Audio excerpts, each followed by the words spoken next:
नाग पंचमी पर वाराणसी का तुलसी घाट आज बेहद खास नजर आ रहा है। ये खासियत यहाँ के पारंपरिक अखाड़ों की वजह से है, जहाँ पहलवानी और कुश्ती का दंगल धूमधाम से मनाया जाता है। इस साल नाग पंचमी पर 480 साल पुराने तुलसीदास अखाड़े में भव्य दंगल का आयोजन किया गया। यहाँ पुरुष पहलवानों के साथ साथ महिला पहलवानों ने अपनी ताकत और हुनर का प्रदर्शन किया। वीडियो में साफ नजर आता है कि कैसे काशी की बेटियां मिट्टी में लोटपोट होकर कुश्ती के दांव पेच आजमा रही हैं। देख घुमाके के हल्ले से अखाड़े की पुरानी परंपरा को एक नई दिशा मिल रही है। इतिहास में भी इस अखाड़े का एक अनोखा किस्सा है। कहा जाता है कि जब गोस्वामी तुलसीदास घाट पर बैठकर रामचरितमानस की रचना कर रहे थे, तब कुछ शरारती तत्व उनके सामान को चुराते थे।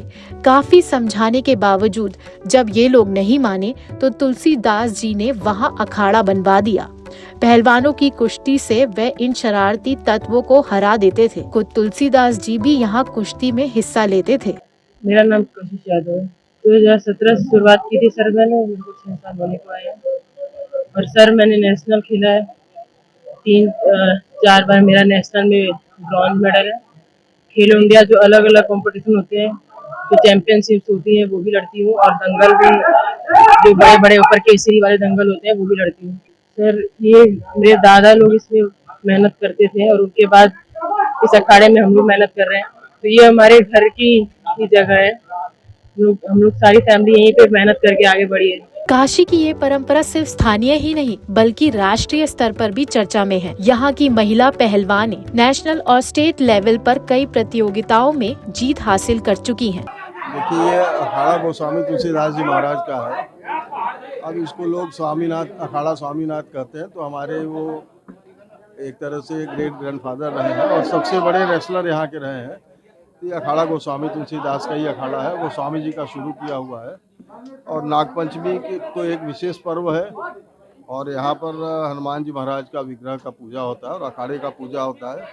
और जो रेगुलर यहाँ पे आते रहे हैं लोग, आज के दिन कुश्ती वगैरह करके एक तरह से यही भगवान की उपासना है, बल की उपासना जो एक करते हैं। और बल का जो है हमेशा सकारात्मक पहलू लेना चाहिए। जिस आदमी में बल होगा उसमें सोचने समझने की शक्ति भी अच्छी होगी और उसका सोच का एक दिशा दूसरा होगा। तो वो एक तरह से आप में काइंडनेस डेवलप करता है। मतलब आपके में बल हो जाए तो उसका कभी आप दुरुपयोग मत करिए। यहाँ सब वर्ग के लोग आते हैं और आज तो देखिए विदेशों से बहुत पहलवान आए हैं। आपके अभी इजराइल के लोग लड़े हैं, फिर आपके वहाँ के हैं यूरोप के 1-2 पहलवान हैं, वो सब करेंगे। तो एक तरह से एक प्रतीक के रूप में आज नागपंचमी के दिन दंगल भी होता है। ये रेगुलर फीचर है और महिलाओं का विशेष पार्टिसिपेशन रहता है। कभी इस अखाड़े पे महिलाओं का प्रवेश भी वर्जित था, इसी अखाड़े ने खोला और आज देखिए महिलाएं भी यहाँ पार्टिसिपेट कर रही हैं। तो एक तरह से ये ट्रेंड सेट भी करता है अखाड़ों का। तो हम तो अभी भगवान से यही कहते हैं कि उनकी कृपा बनी रहे और ये परंपरा चलती रहे। इन बेटियों ने अखाड़ों में लड़कों को भी चुनौती दी है और कई मेडल्स पर कब्जा भी जमाया है। ये एक शानदार उदाहरण है महिला सशक्तिकरण का, जहां महिलाओं ने अपने दमखम और हुनर से सबको हैरान कर दिया है। काशी की इस परंपरा को देखकर ये कहा जा सकता है कि यहाँ की बेटियां हर क्षेत्र में अपनी छाप छोड़ रही हैं। नाग पंचमी पर आयोजित दंगल ने इसे एक नई पहचान दी है, जहाँ हर किसी के मन में बस एक ही सवाल है, अगली बार कब और कहां। लोकल 18 के लिए वाराणसी से अभिषेक जायसवाल की रिपोर्ट।